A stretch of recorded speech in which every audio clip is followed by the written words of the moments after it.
Hi, my name is Victoria Jones, and I have decided to do my presentation over epilepsy because I have a dear friend that is close to my heart that struggles with this on a regular basis.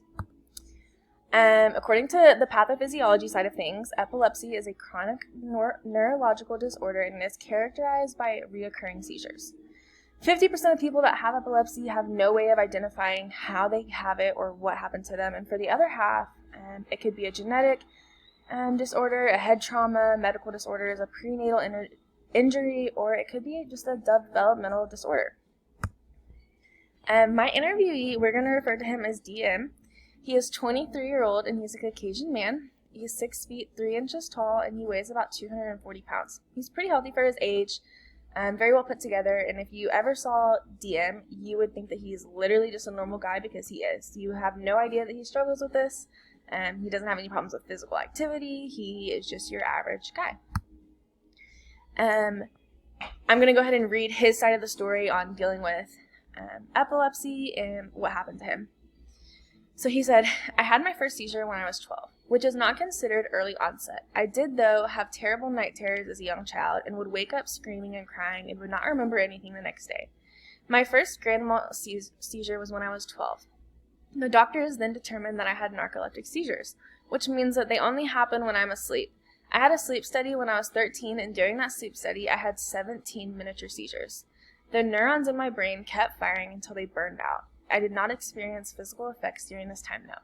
That is when I began to take medicine and began having head scans every so often. And that was his early onset, like he said, when he was 12. Now he says that now my seizures are not near as frequent as they were when I was younger. Now that I have quit growing, doctors have gotten my dosage correct for my height and weight. My seizures are set off by lack of sleep or exhaustion. They still only happen when I'm asleep, but I am cautious of my sleep schedule. I take medicine every morning and night like I'm supposed to. When I do have seizures, they are very small and I shake it and bite my tongue.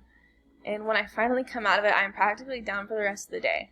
I don't remember anything for a couple of days, and my tongue is usually swollen and my head hurts, and I sleep for a lot of the next couple of days. And so that's what he deals with now versus what he dealt with as a younger child. On his daily life, he says that his life has changed since he was diagnosed, but not drastically. He's more cautious of the way he lives his life. His seizures are set off by a lack of sleep or exhaustion, so he has to make sure that he gets at least 6 hours of sleep a night. He takes 120 milligrams of oxycarbazine a day, and he takes 2 pills in the morning and 2 at night. He said he honestly used to be careless about taking his medicines, and his seizures were more frequently, but the past year he's been really on top of his sleep schedule and medicine. This has made a huge difference, seeing as how it has impacted his entire year since his last seizure.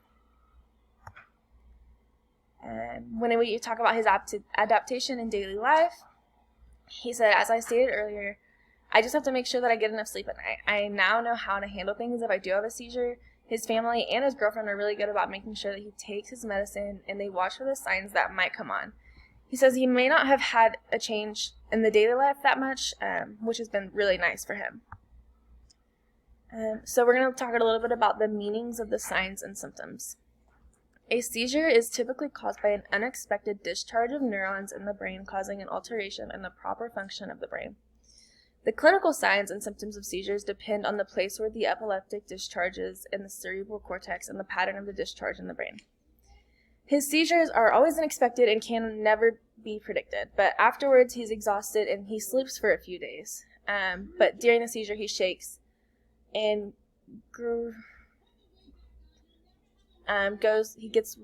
he bites his tongue and he's pretty sore afterwards. Now we're going to talk a little bit about comparisons, what we expected to see versus what we did actually see in our interviewee. For the textbook, they say an epileptic individual, their outer appearance and how they actively perform everyday activities is normal in most cases. And according to DM, he says the same thing. He doesn't really affect his daily life. Every day is normal. He doesn't feel any different until the days that he does have a seizure. When he does have a seizure, like we've said previously, it just takes him a few days to bounce back. The pathophysiology concepts that apply to my interview are the neurological conditions and the shift in balance between the neurotransmission. According to chapter 34 in our book, epilepsy is one of the most common chronic neurological conditions, and it affects more than 2.7 million people in the United States. The prevalence of epilepsy in the United States is about 1 to 3%. We're going to talk a little bit more about the concepts of pathophysiology. Epilepsy is a brain disorder that is based off of the seizures and patterns they play on the brain. In order to diagnose epilepsy, there must be multiple seizures that are unprovoked and at least 24 hours apart. There is no known etiology for epilepsy, but for some seizures, it could be caused by hereditary genes, head trauma affecting the brain, dementia, prenatal injury caused by the infection in the mother, and a developmental disorder. Right here you have kind of a chart describing what goes on in epilepsy. And as you can see, you have a pathological stimuli and you have a physiological stimuli, and they all go to the mTOR. You have one side that's like a gene mutation, and the other side, and it has brain injury seizures, but they all work to go into protein translation. And so basically it's saying that when they translated his DNA and his proteins, there was just something that was off. And it goes down and talks about cell dysfunction, and it talks about epilepsy and how it affects your neurons and your glia dysfunction and astrogliosis and stuff like that. And that all leads to epilepsy, which is, like we said, a spontaneous recurrent seizures and neurological comorbidities. Excuse me. The relevance of this recent research, in 2019, the researchers found that a gene that activates a part of the genetic code which leads to a seizure. By finding this gene, testing has resulted in 70% reduction in seizures in rats when giving stem cell brain implants. The investigation demonstrated that grafting certain cells derived from human-induced pluripotent stem cells